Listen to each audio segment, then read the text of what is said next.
Surendaran, can you see my screen?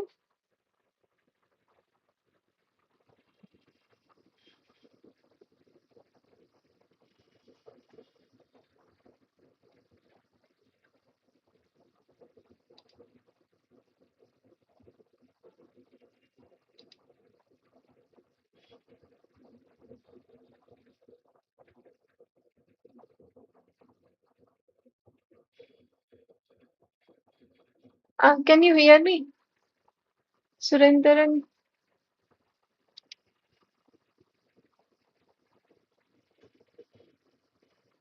hello.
Can you hear me?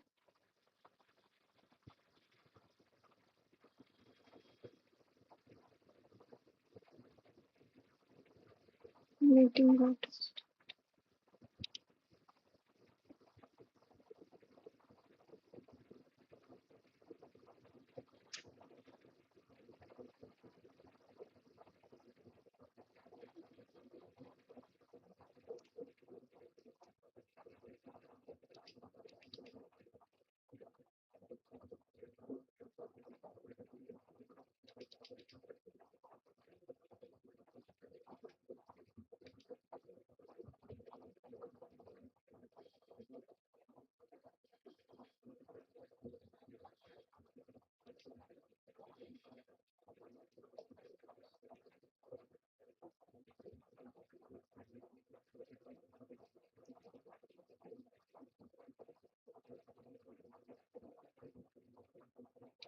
Surendaran, can you hear me?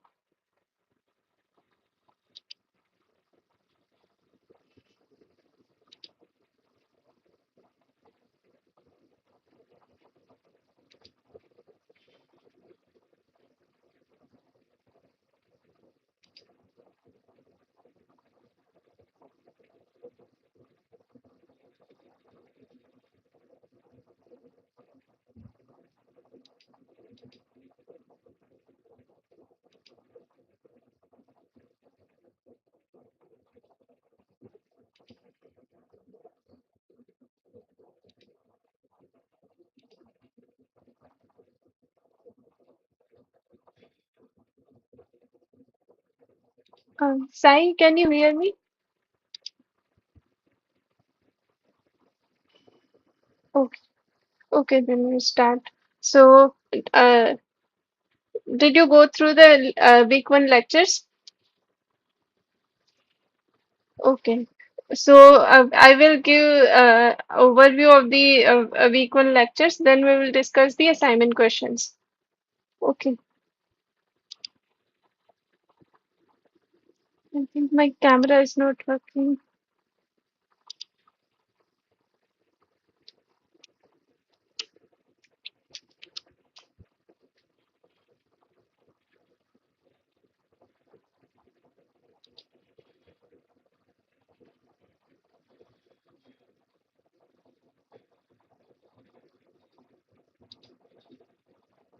So, in the course of aluminum alloys and metal matrix composites, we first discuss about the properties of aluminum.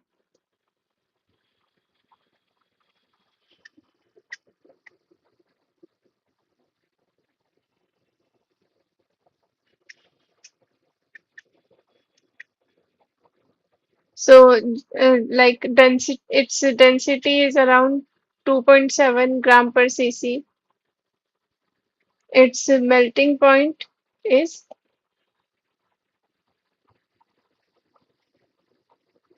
around 660, yeah, 659 degrees Celsius.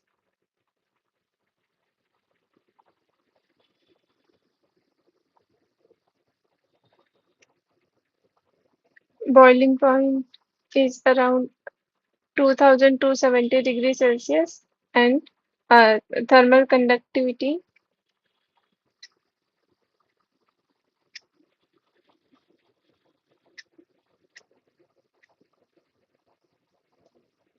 is 237 watt per meter Kelvin.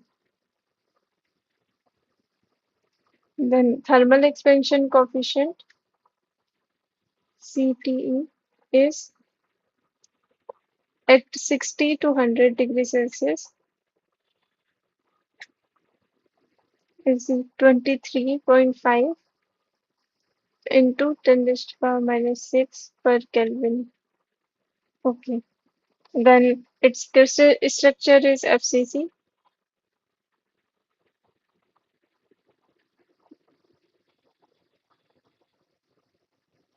and with the lattice parameter 4.05 angstrom, atomic number 13, and atomic weight is 26.98. And it's paramagnetic material, so it does not have any magnetic property. And with its corrosion resistance is very high. So the high corrosion resistance is because of the very thin alumina layer on it, which is around uh, 5 nanometer thick. Al2O3 layer around 5 nanometer thick. So this avoid the further corrosion of the aluminum and provide the very good corrosion resistance in any uh, like normal environment or in humid or chemical environment. So because of these properties, because it's very high corrosion resistance, uh, it is generally its use are very vast in marine to structural and the food packaging industries also. And its electrical conductivity is high, so it is also used in the electrical industries. So, if we talk about its mechanical property, so that mechanical property depends on its purity level.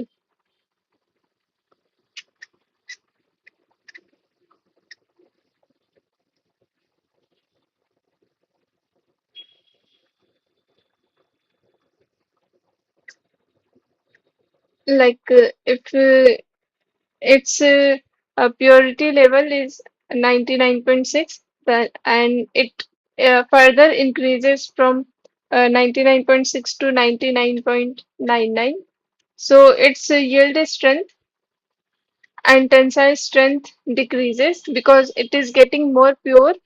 So uh, the strength is decreasing, uh, but the percent elongation and ductility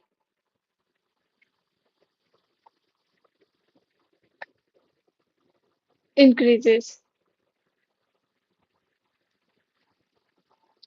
So why the strength decreasing and elongation is increasing, we will discuss in further lecture. But for now, we just can add some like with decreasing purity. If we decrease purity of the aluminum, some impurities will be there.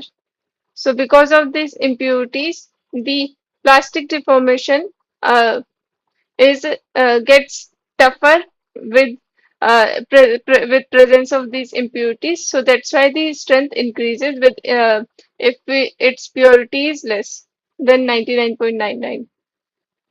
Like some common aluminum alloy designation is 1145. So it is 99.45% pure. And one more is the 1350 aluminum alloy. So it has around 99 point. So the last two digit of this four digit number represents its purity level from 99%. So it has 99.5% purity. So what can be the impurity types? So and what is the a cause for these impurities. So the impurities can be introduced from the manufacturing process only. Like we first do extraction of this, then we clean the aluminium using some chemicals, and in the processing of its in its refining process, it gets in contact with many chemicals that introduce some type of impurities of other elements to modify its properties. So impurity source are from extraction process,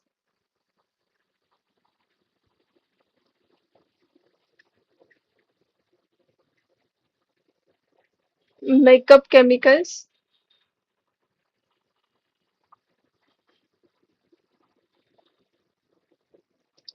anode carbon,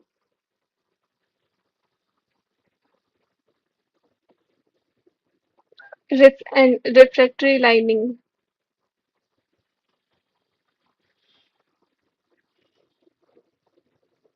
and the steel tooling after the manufacturing also impart some impurity levels in it. So the impurity can be elemental or in compound form. So first, in elemental impurities, some are iron, tin, zinc, copper, magnesium, then manganese, titanium, chromium, van vanadium, lithium, sodium, calcium, and phosphorus. So these are the elemental impurities in it. Means any element which is metal or non-metal other than aluminium is impurity in the aluminium. Second is the in compound form, or compound is generally known as inclusions. In if we whenever we talk about the metals, so inclusions are the impu compound only. So these can be oxides, nitrides, sulfides,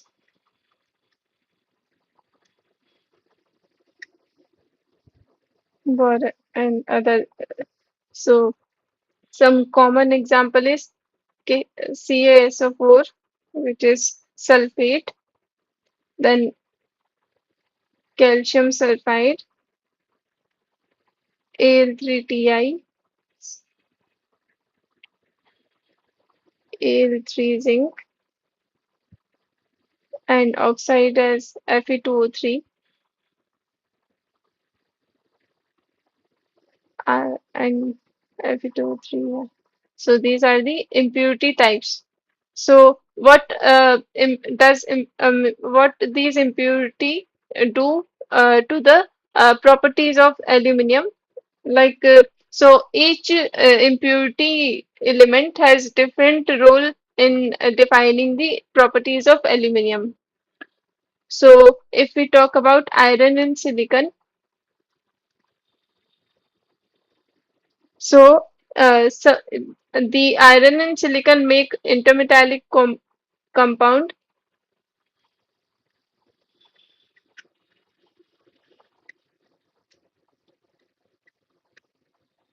as aluminum X, iron Y, and silicon Z in this form. So this affect the tensile properties.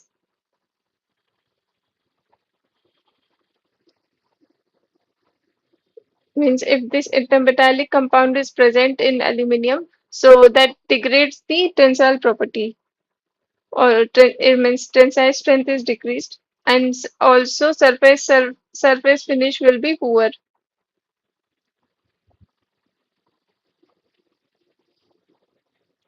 Then next type of impurities, titanium, chromium, manganese, and vanadium. Uh, these impurities increases the resistivity of aluminum.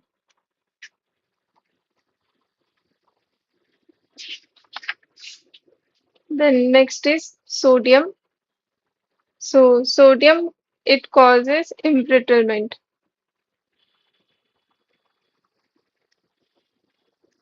The sodium also used in modification of the microstructure of aluminum alloys. But if we increase the sodium quantity in the aluminum, so that will cause embrittlement of aluminum.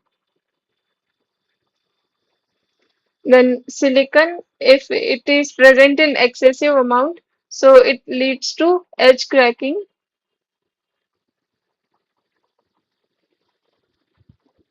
Silicon also is very important elemental uh, element in defining the aluminum alloy properties, but if it exceeds from the required percentage, then it leads to edge cracking during hot rolling.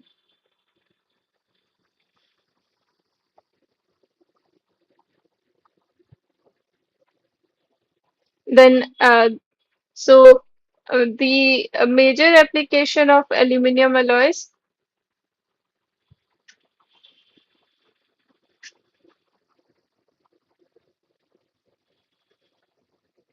or pure aluminum, for for now we discuss about the pure aluminum. So first is the electrical conductors.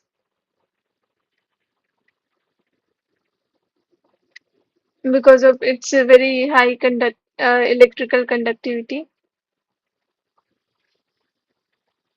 So the grade for this electrical conductor is generally used 1350, which is 99.5% purity. Then next is in packaging industry. Third is in chemical industries.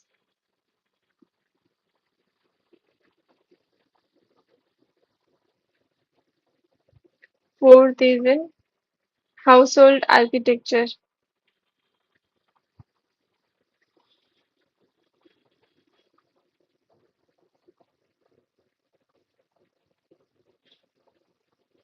Okay. So now we will discuss about the extraction process of aluminum. So uh, the aluminum alloy is extracted from its ore, uh, like which is so it is majorly known as bauxite. So this is aluminum ore. So bauxite contain two type of minerals. First is gibbsite,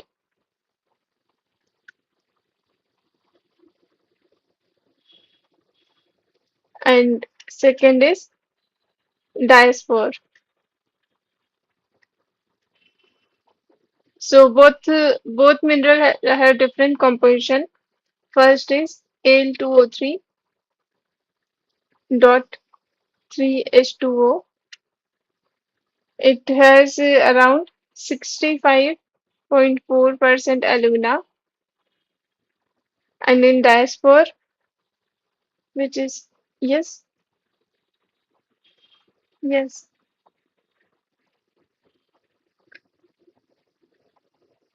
No, before you uh, means two students were there, but uh,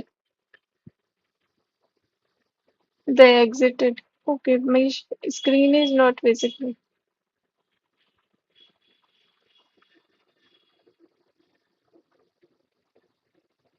No, I cannot repeat the week one. I in next week I will give week two lecture.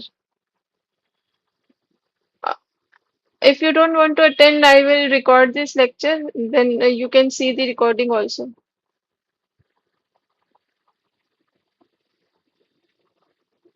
Huh. Uh,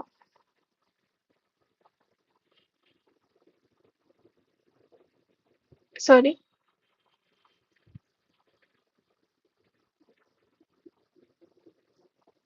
Okay, some sample problem. Okay, okay. Then I will discuss the question. First assignment question I will discuss. Uh, can you see my screen? Okay, then I'll restart the meeting because I maybe some problem was there. So, can you join again? I'm restarting it. Okay.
Okay. I'm sharing my screen again. So, can you see it now?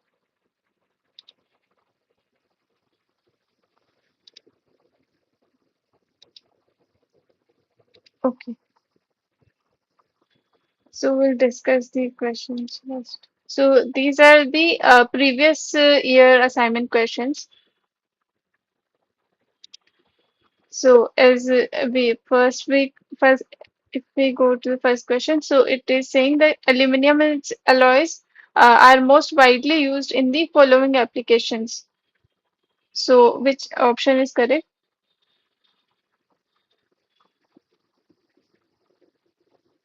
Yeah, packaging and electric. Its electrical conductivity is also high. So in electrical conductors, it is used packaging and IC engines. Only gas turbines we don't use. Next question is, let me increase the font.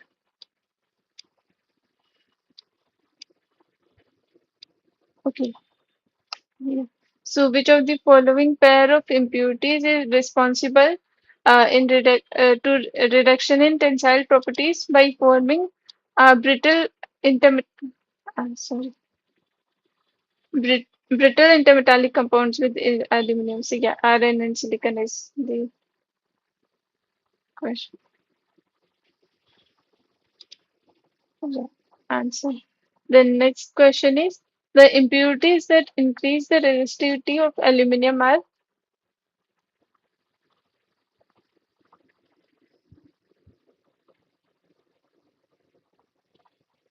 no, sodium causes embrittlement. It is not tin, it is titanium. Yeah, so titanium, one more is correct. Yeah, titanium and chromium increases the resistivity of the aluminum. Fourth question is purity level of commercial pure aluminum is yeah, D. Question. So next question is which of the following gas medium is usually preferred for degassing through gas purging to eliminate the hydrogen from aluminum melts?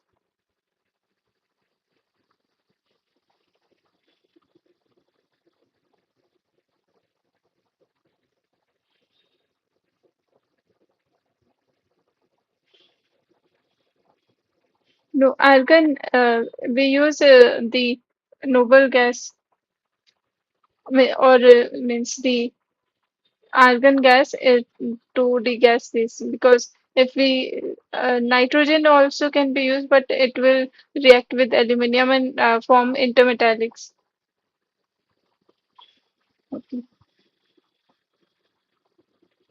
So argon is generally used, and helium it is very expensive. So general and CO2 also we cannot use because it will form some type of compounds with aluminum. So only argon is used in aluminum alloy degassing. Next question is which of the following processes involve the in the extraction process of aluminum? Yeah, bauxite mining. Yes. And why don't we use the carbothermic reduction? If we talk about the, it means one more process is that carbothermic reduction, but why we don't use it?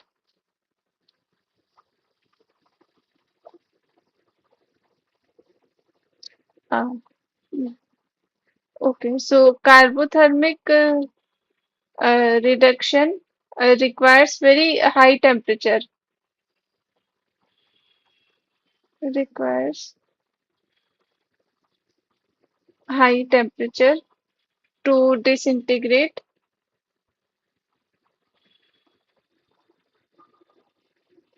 alumina, Al2O3.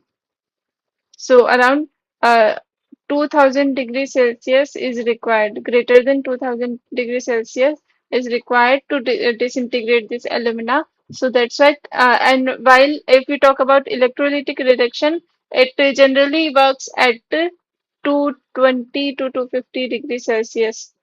So it is very low. So means that the cost also will be reduced.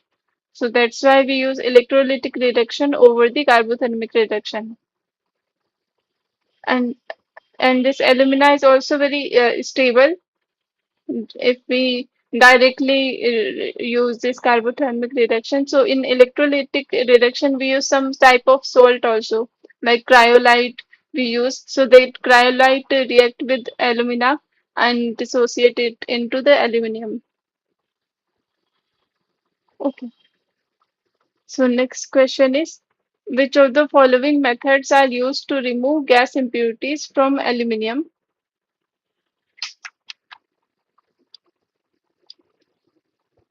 Yes, inert gas purging. One more. No, flux is used to yeah, degassing tablets. So in degassing tablets, which we tablet we use,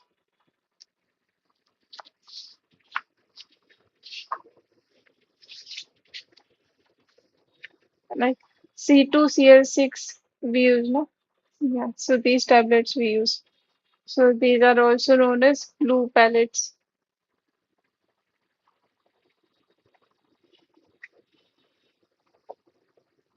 Then next question is, what is the main ingredient present in the tablets used for the? Oh, I already can yeah, give the answer. Okay. So next is by Sievert's law, dissolved gas impurity concentration is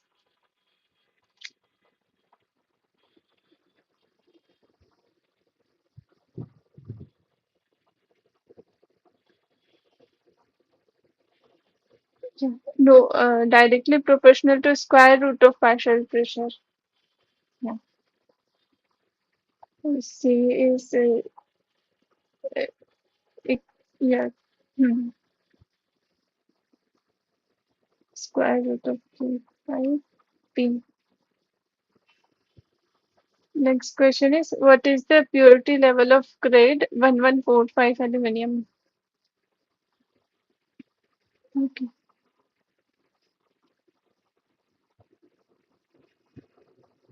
Then I have some more questions. So these are the recent assignment questions.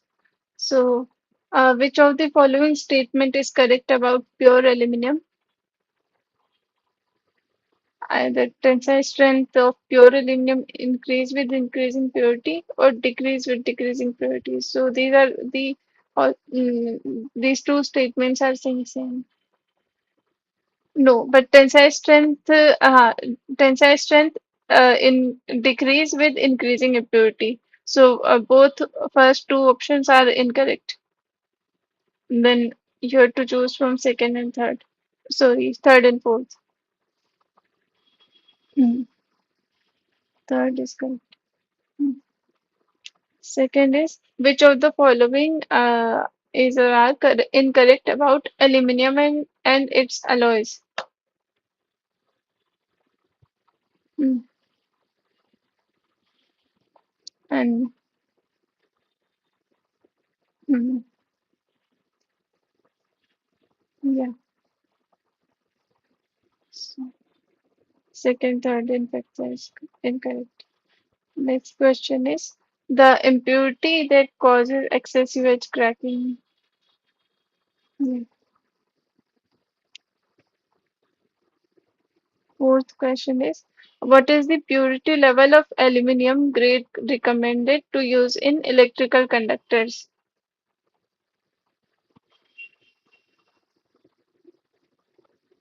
Mm. And next question in Bayes process, very fine AlOH3 particles are added to form. Yeah. Mm.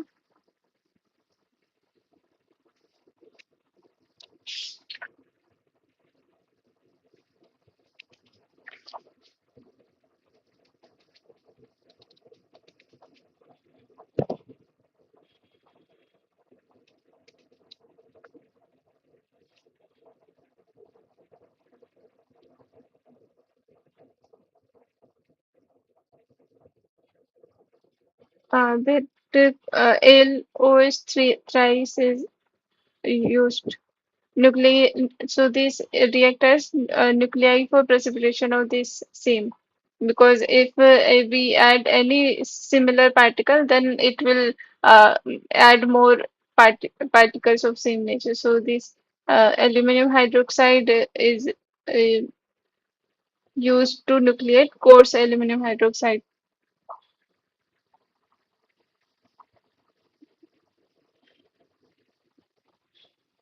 Okay.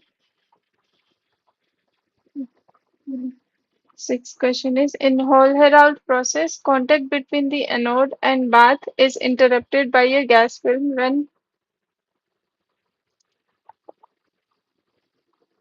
yeah, first option is correct. Then next is which of the following methods are used to remove the gas impurities from the aluminum melts? Yeah.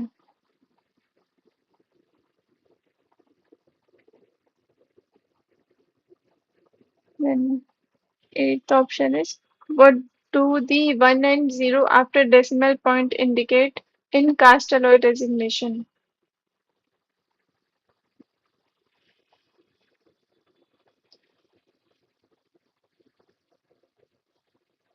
Yeah, first is correct. Then next is addition of silicon as an alloying element is useful for cast aluminum alloys because hmm, yeah, it reduces solidification shrinkage. Because can you answer why it reduces solidification shrinkage?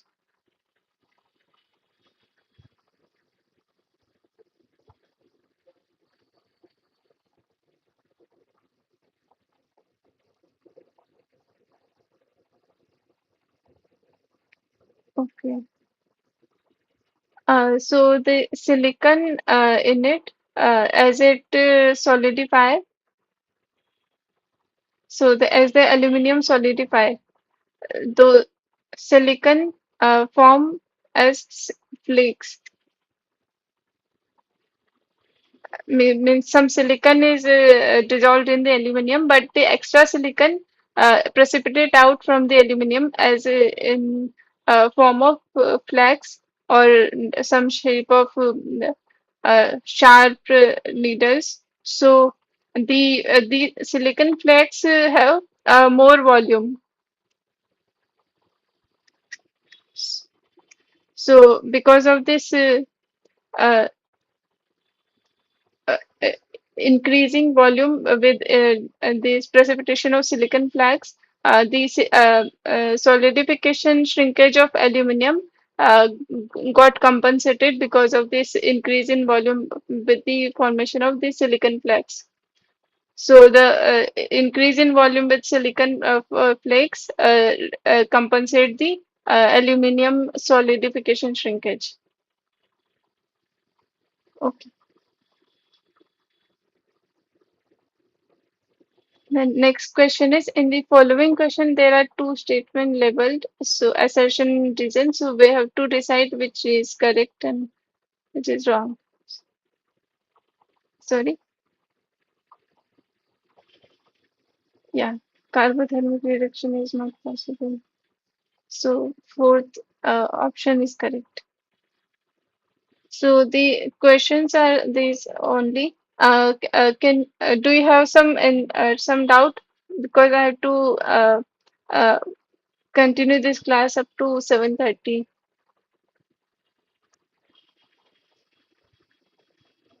Yeah, of aluminum alloy. Like fourth lecture. Okay.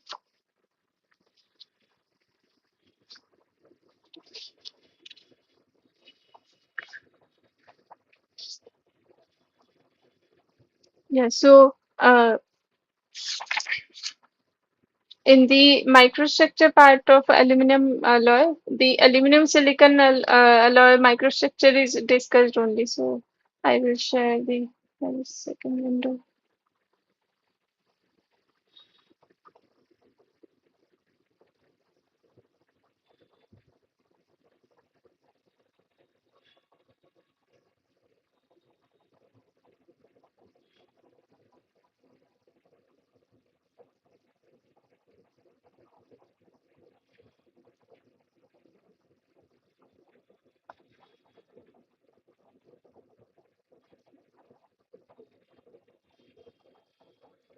Okay.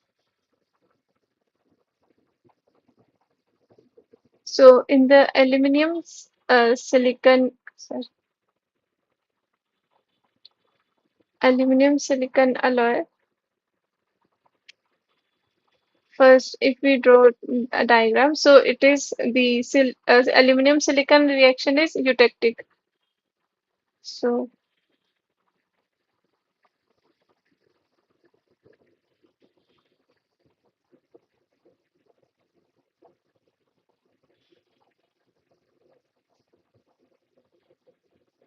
silicon temperature, it is aluminum and silicon and weight percent of silicon. So it is around 1400 degrees Celsius and 660 degrees Celsius, and the this line is at 577 degrees Celsius. So here it is liquid. Here it is liquid plus alpha aluminium. Then at this weight percent of silicon, means the maximum uh, percentage of silicon soluble in aluminum is 1.65%. After that, it precipitates out from the aluminum, liquid aluminum, and the this point is at 12.6% silicon. So at this point, liquid is directly transforming into two solids. One is alpha aluminum plus silicon. Okay, so if we talk about two concentration, which is lesser than this 12.6 or higher than this, so the concentration less than 12.6%, so that concentration alloy will be called as hypoeutectic. So this reaction is called the eutectic reaction.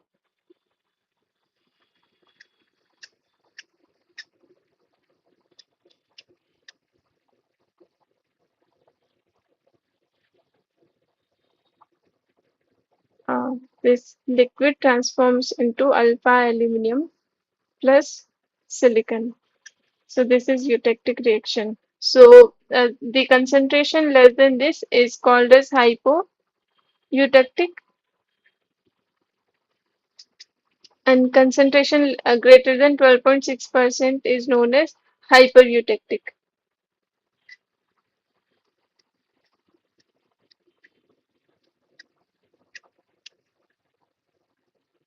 So as we cool, if we talk about hypoeutectic, so in it the silicon present is less. So and or okay, so first we'll discuss the solidification of aluminum.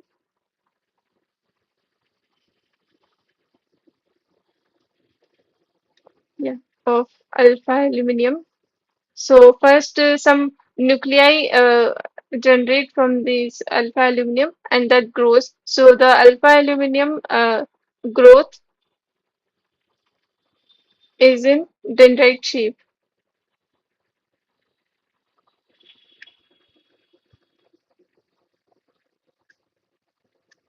Dendrite shape means one is the primary arm of growth. Then if from this primary arm, secondary arms of aluminum dendrites also generate, and from these also the some secondary small arms generate from this dendrite. Okay, so at so these this is all aluminum, and at the boundary of these dendrites, the silicon segregate, and it so the extra silicon segregated these points as a type in form of flags or sharp flags of sharp edges.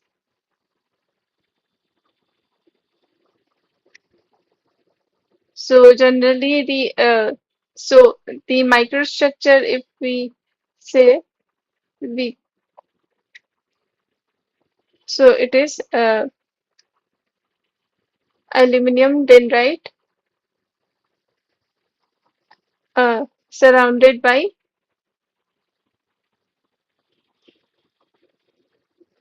silicon network. Okay, so this silicon network in general solidification is very uh, means the morphology of the silicon is very sharp in the general solidification. Means if we do only the aluminum silicon alloy solidification without any addition of modifiers, so that will create a sharp morphology, and because of this sharp and uh, sharp silicon flakes or network, the stress concentration in the material exceeds. So this sharp morphology causes stress concentration,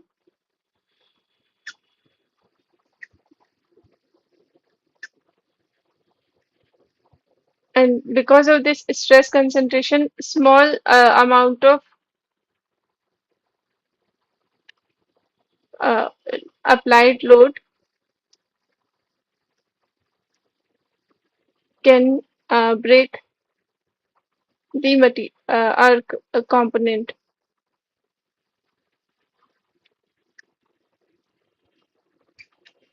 So from this, the tensile and yield strength decreases.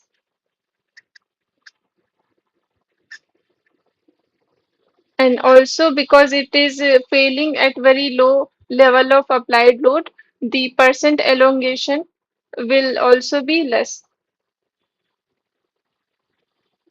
So all the tensile yield and percent elongation will be less for this the sharp morphology silicon network aluminum silicon alloy.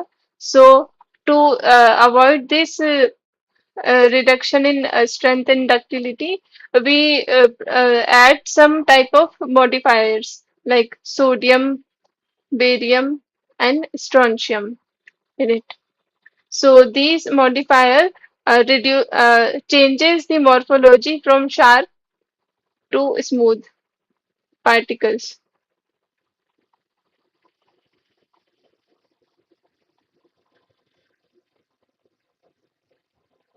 Okay, so only very small amount is added of these three elements so that they can change the morphology of the silicon particles. So what does these elements do to the crystal structure of silicon, that it changes from the sharp to smooth particle? So the silicon, so we'll this go proceed to the growth of silicon. So silicon grow by a technique like TPRE mechanism, which is called as twin plane reentrant age.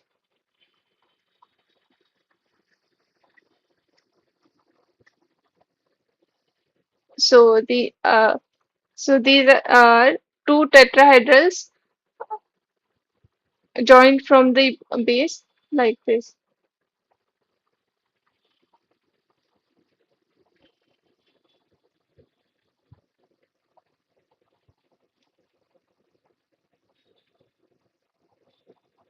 So the general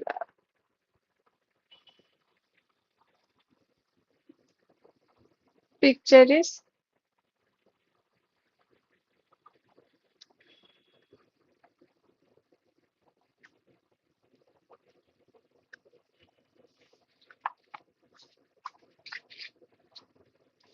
like this. So this is there are two directions of growth of the silicon atoms. Means silicon atoms arrange in this uh, uh, this sorry tetrahedral shape, and the silicon atoms continue to growth on these two uh, twin plane edges. Twin plane edges means the arrangement of the silicon atoms are same are the mirror image of from one edge to the other edge. So the silicon atoms, so these are 111 planes of the silicon, and this is the direction of 112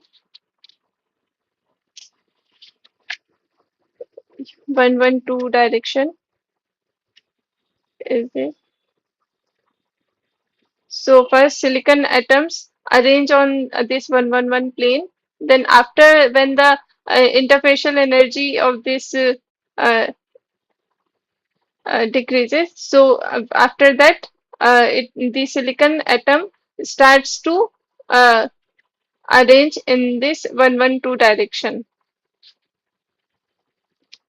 So after as the silicon growth increases in the 112 direction, that leads to the formation of the sharp edged silicon flakes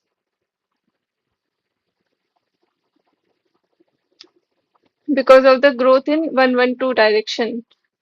And uh, and when we add the sodium, barium, and strontium, so these atoms go to these edges, 112 direction edges, and attach here, so they can impede the or hinder the addition of more silicon atoms here in the 112 direction. So this the arrangement of silicon atoms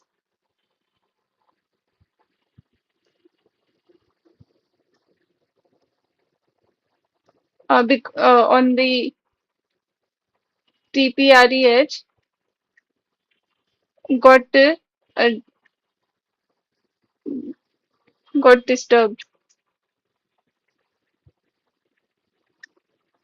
So as the sodium, barium, strontium atoms get attached to this edge, so further silicon atoms could not s- uh, attach in orderly in this edge. So the as the long range arrangement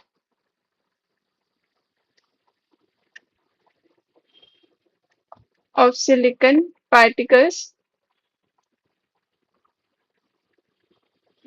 disrupted disrupts and the morphology. So so the silicon will atom will further go to other solidification direction on this plane on this uh, nuclei only. So that will create some type of smooth morphology.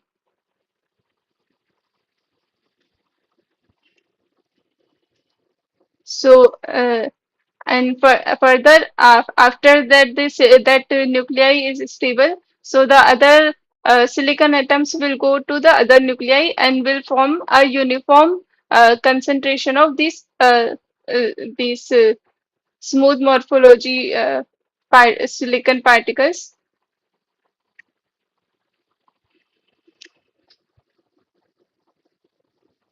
and leads to the change in microstructure of aluminum silicon alloy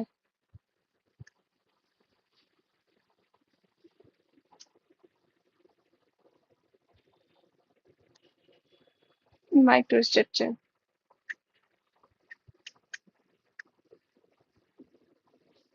So this theory of adding sodium, barium, and strontium is known as the impurity-induced twinning theory. I it is also means short form is IIT. So impurity-induced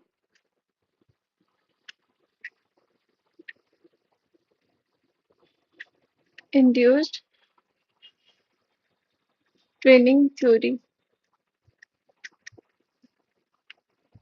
means at twin plane and solidification direction, the atom hinders the addition of more silicon atoms. So that's why it is calling impurity-induced twinning theory. Okay.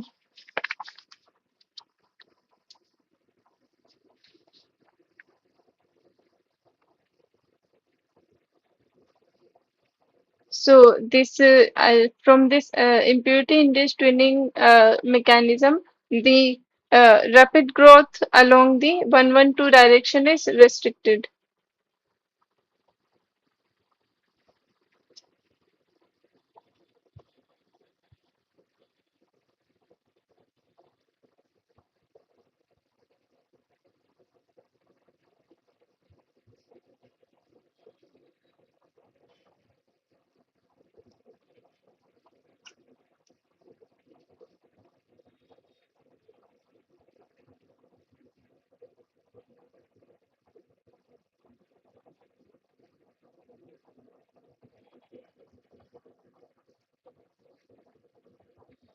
restricted that lead to and so that lead to isotropic growth in several directions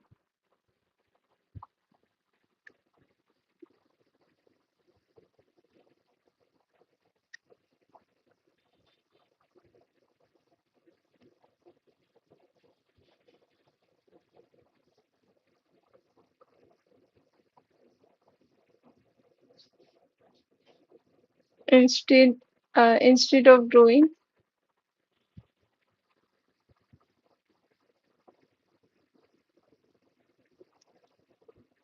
like plates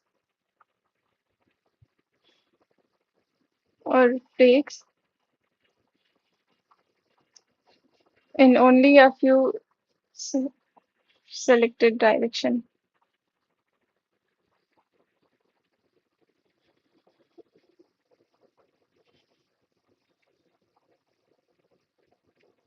So nowadays, other than the introduction of the sodium, barium, and strontium, we can do some modification in manufacturing process also.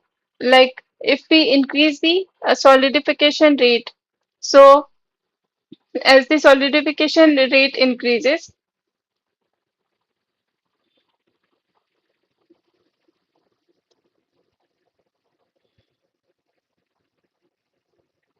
the undercooling temperature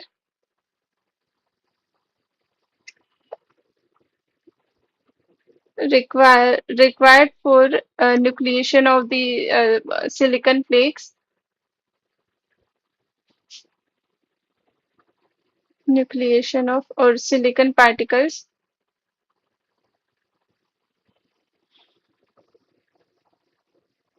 uh, means achieved early, and so the silicon more so there will be more nuclei of silicon particles.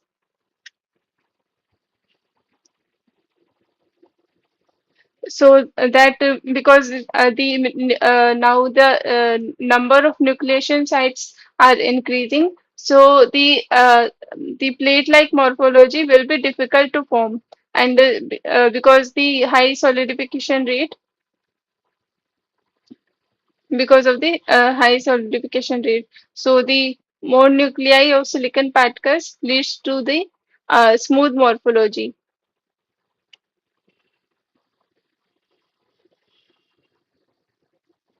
and flakes can be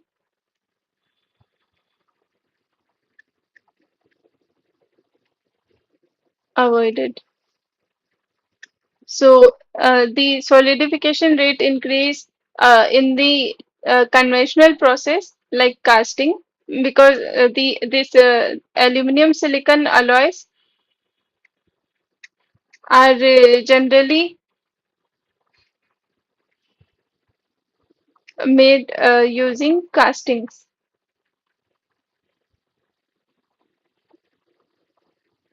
In casting because the silicon provides good fluidity also. So because and that's why in the conventional processes, casting process is the major majorly used to form the components of aluminum silicon alloy. But in casting, the solidification rate control is very difficult. So nowadays we use the additive manufacturing route. In additive manufacturing route, we yeah solidification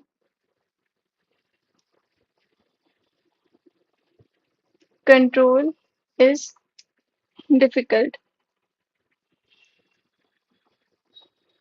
So the solution for this is the additive manufacturing.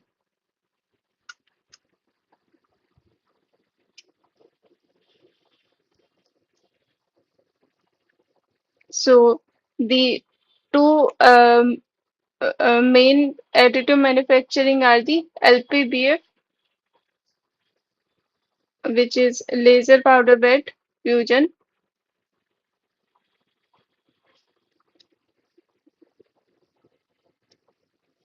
and second is wire arc additive manufacturing, WAM.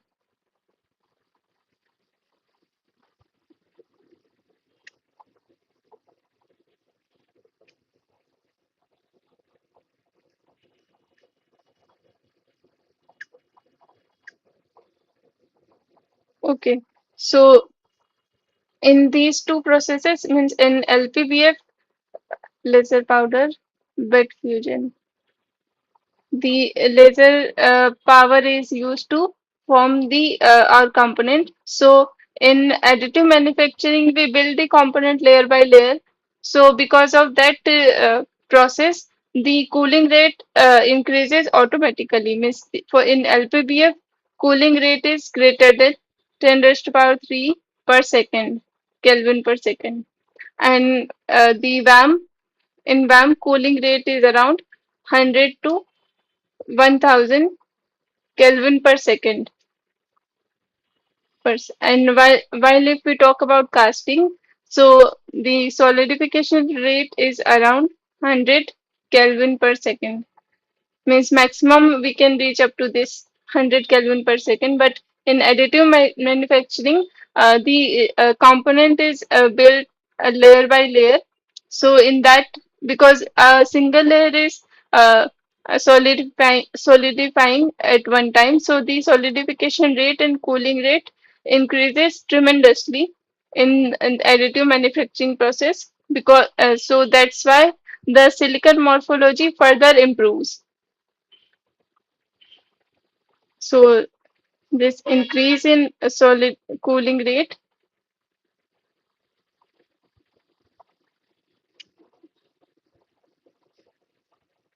increases the solidification kinetics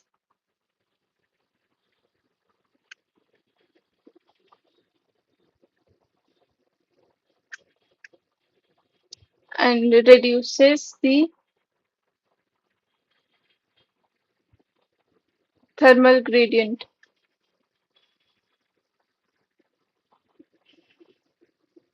Yeah, thermal gradient in while thermal gradient in casting are very high from because the component in casting cool from the uh, mold surface to the interior, so that the thermal gradient will be very high in casting. But in the additive manufacturing component, the thermal gradient reduces and solidification rate is high, so that further improve silicon morphology. So very fine silicon particles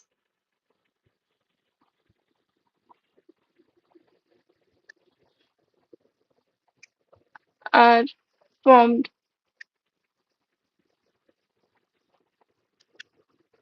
in LPBF and VAM produced aluminum silicon alloy.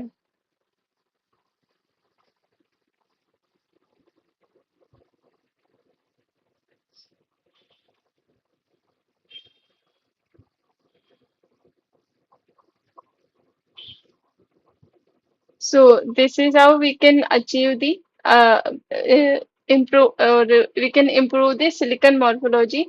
So the additive manufacturing and also, so yeah, the very silicon particles are very fine in the additive manufacturing components. So this increases the tensile strength, tensile and yield strength of these alloys. That's why the properties in additive manufacturing components are superior to the casting mechanical properties.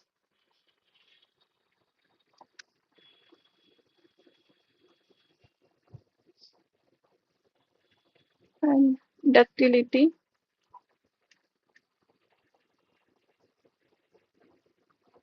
uh, are superior in additive manufactured component part or parts than uh, cast cast ones.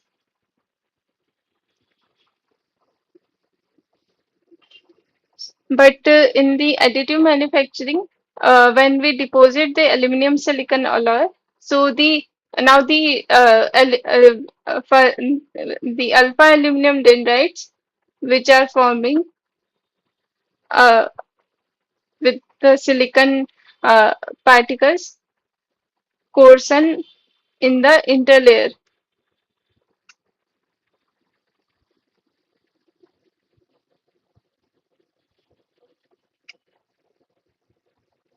Because we are forming our component. So first the first layer is deposited, then second layer deposited, and so on. So the component is built layer by layer. So at this interlayer region between two layers, the partial melting of first layer because of the second layer increases the heat affected zone, and partially melts the previous layer.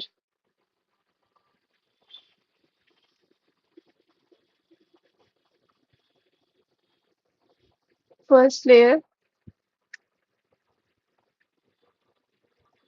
and because of this partial melting of the first layer, the aluminum dendrites coarsen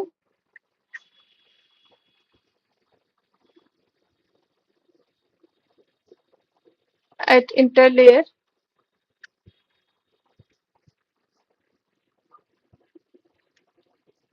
and form columnar grains.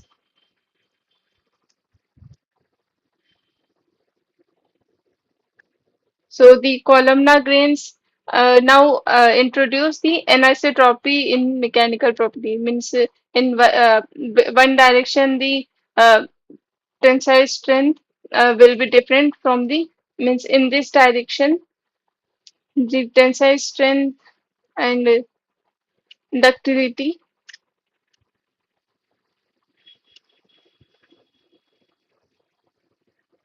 will be less as compared to this direction. Means if we form a tensile specimen like this or either this, so the horizontal sample will have a higher tensile strength and ductility uh, compared to the this vertical sample.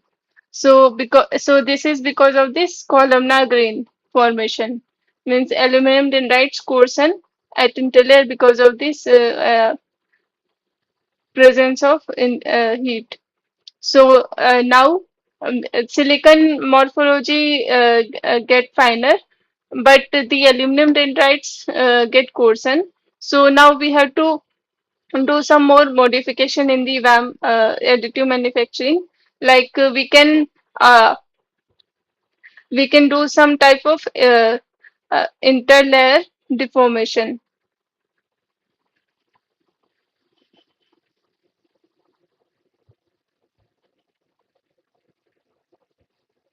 Interlayer deformation by providing rolling,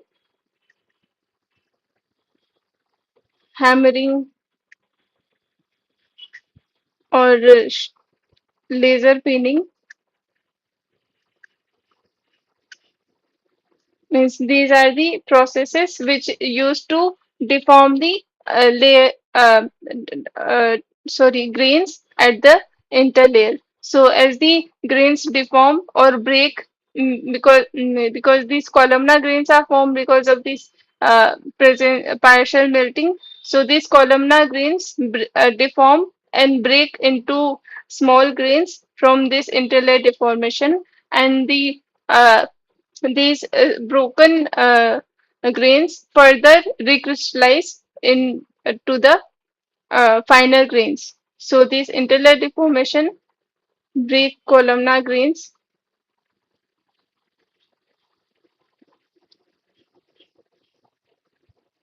and form new fine aqueous grains.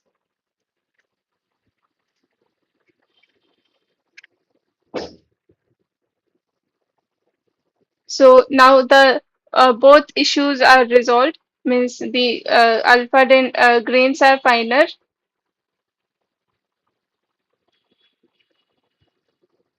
with fine silicon particles.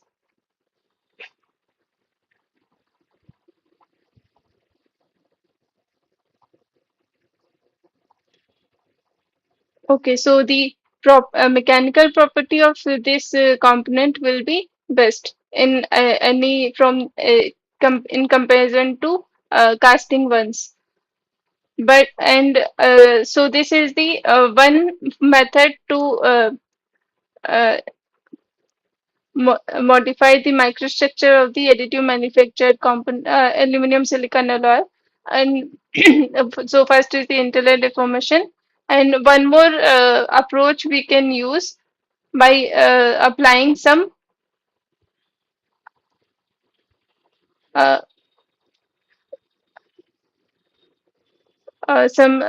metal or ceramic coating, ceramic particle coating at the interlayer.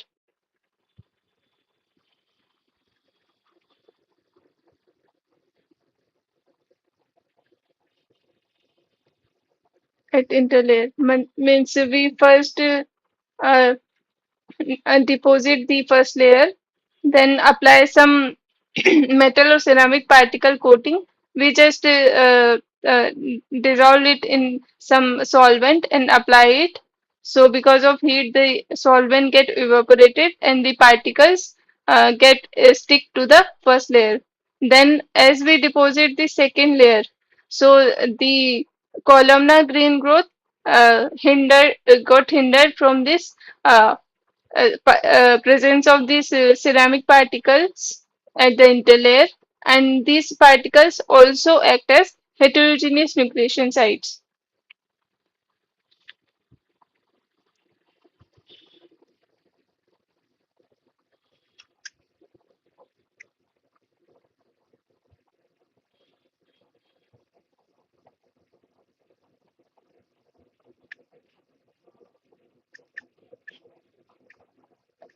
Nucleation site and uses the heat present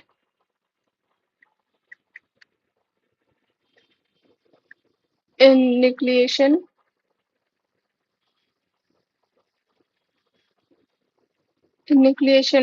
of fine grains.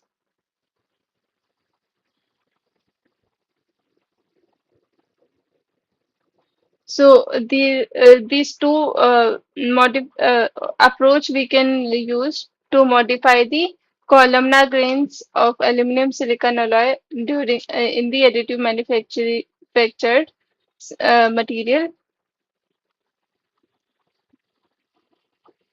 So this is how we can improve the microstructure of aluminum silicon alloy by in the conventional or additive manufacturing route. So any other doubt do you have?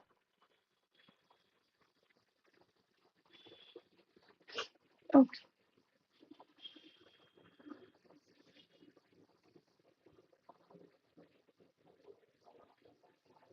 okay then I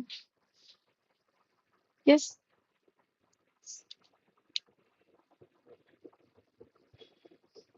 transcripts for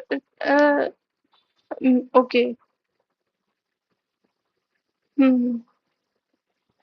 Then you can contact the professor in charge. Means you can mail to the NPTEL team because I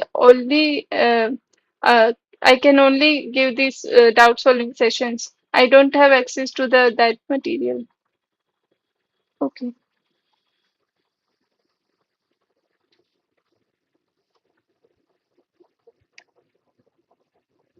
okay then. Thank you. Can we end the session or you can okay.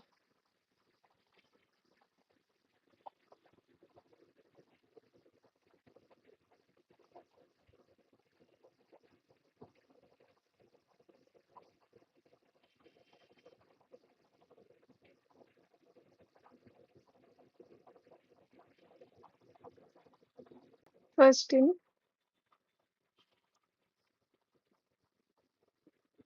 automotive engines.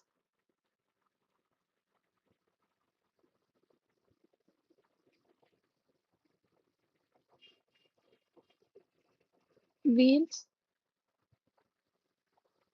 which we generally know today about, and that alloy wheels. So these alloy wheels provide a good surface finish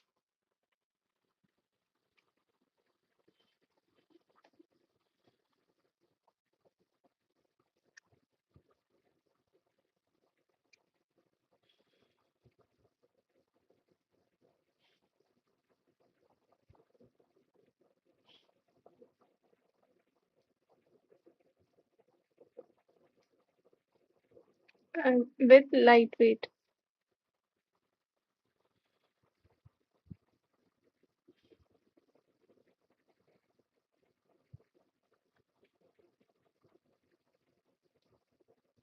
And another in heat exchangers.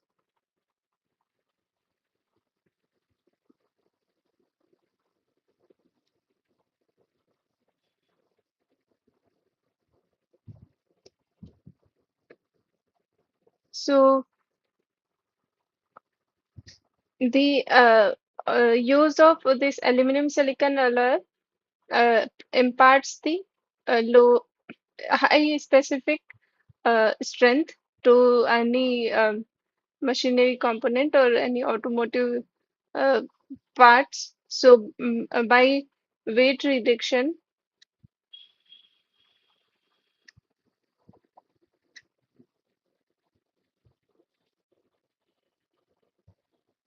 we can improve the fuel efficiency.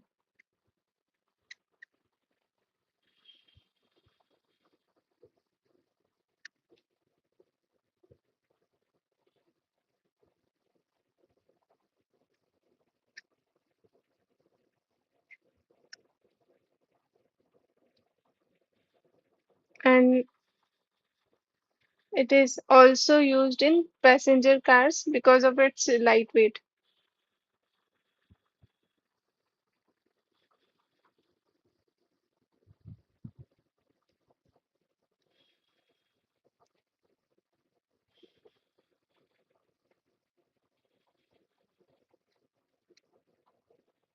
of passengers,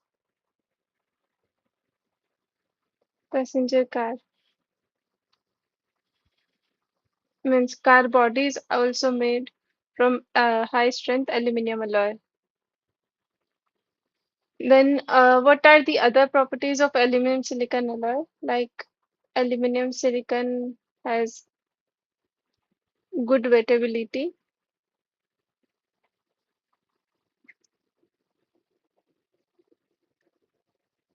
So because of this good wettability, the welding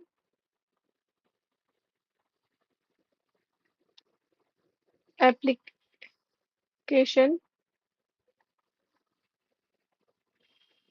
have, has major consumption of aluminum silicon alloy.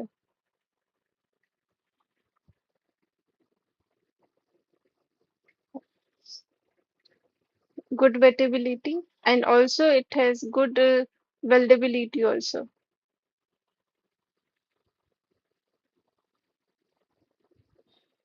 And it the flow characteristics in liquid form are superior.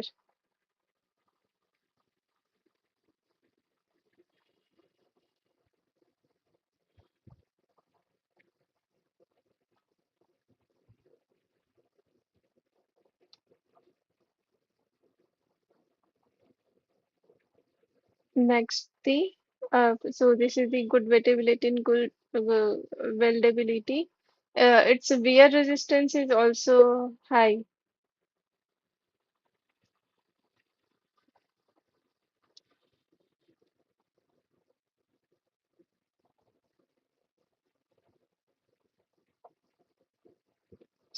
So because of this high wear and wear resistance, it can be used in surface applications.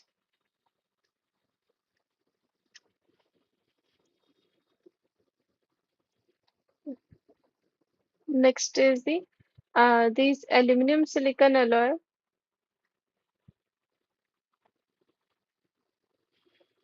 has melting point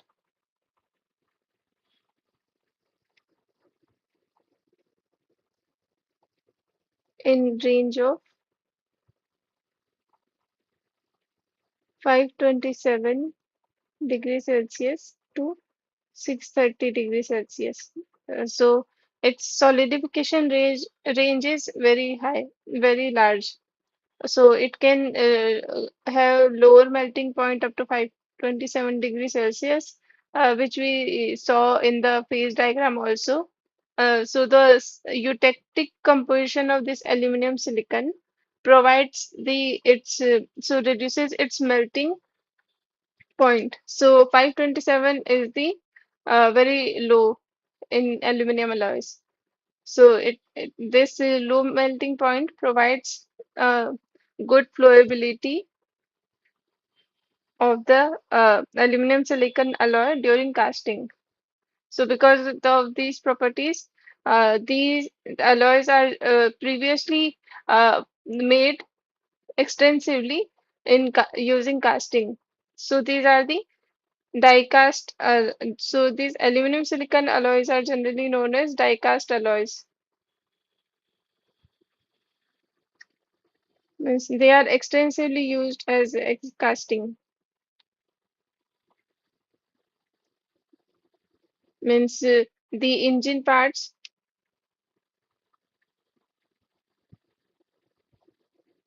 are generally made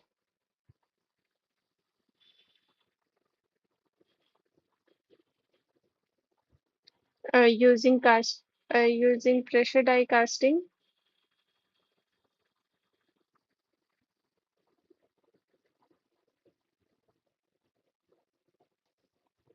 But nowadays we use additive manufacturing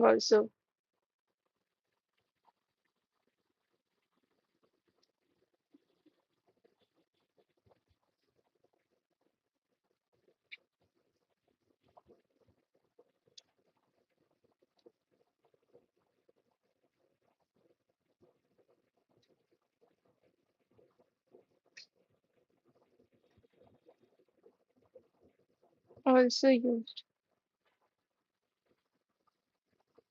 in making this aluminum silicon parts.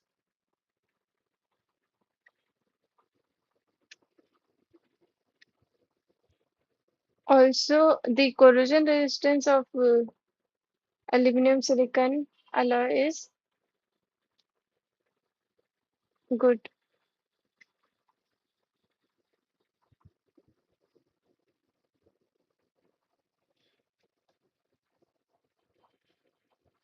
Next, the aluminum silicon alloy. Uh, if so, in wire arc additive manufacturing, we generally use a base plate to deposit the layer by layer structure. So for aluminum silicon, the base metals uh, are generally the 6000 series and 1000 series alloys. So 6000 is aluminum, magnesium, silicon, and this is the pure aluminum. So why we use the only these two base plates?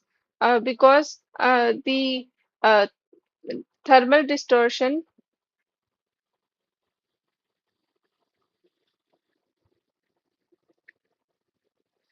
during WAM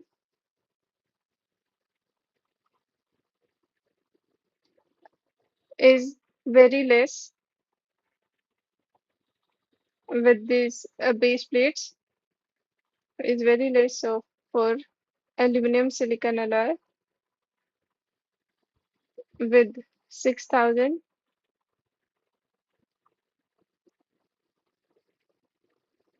and 1000 series.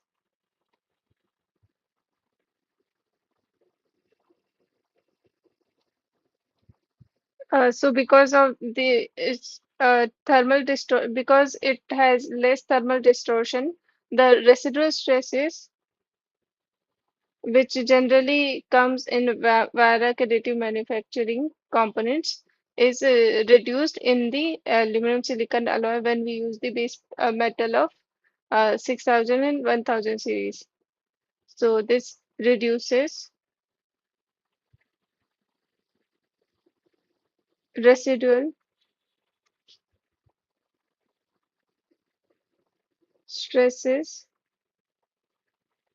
in VAM build components.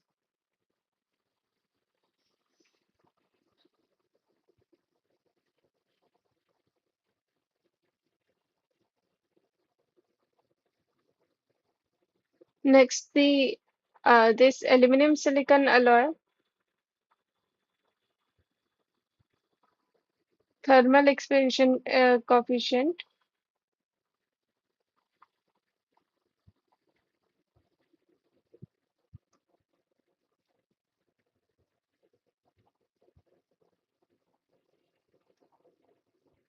is very less or at high temperature.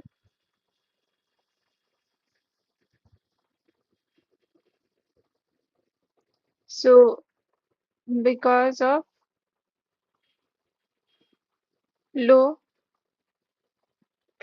coefficient of thermal expansion, the solidification cracking is uh, minimized.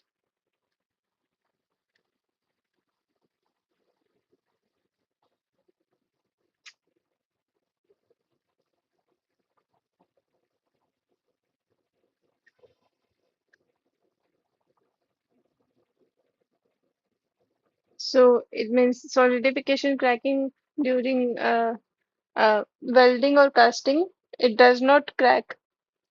Also, one last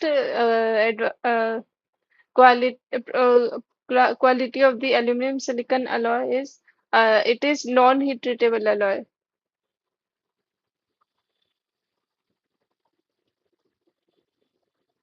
Heat treatable alloy. So we cannot strengthen it using any heat treatment. So generally we use uh, uh, uh, plastic deformation processes for this aluminum silicon in VAM process that are interlayer rolling, interlayer hammering.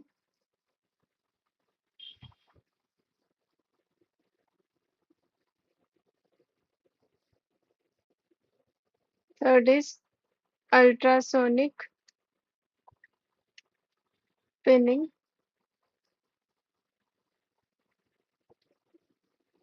Fourth is laser pinning. La- yeah, ultrasonic shock pinning. Laser pinning and interlayer rolling, interlayer hammering, ultrasonic shock pinning, laser pinning, and the interlayer coating of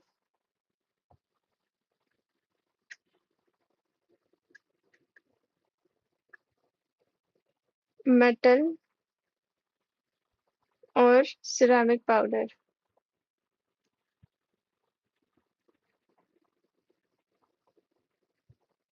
So the metal ceramic powders are generally metal as the scandium, zirconium, and for ceramic powders they are titanium carbide, titanium nitride, lanthanum oxide, aluminum oxide, titanium boride, zirconium oxide, so etc. are used as interlayer coating particles. So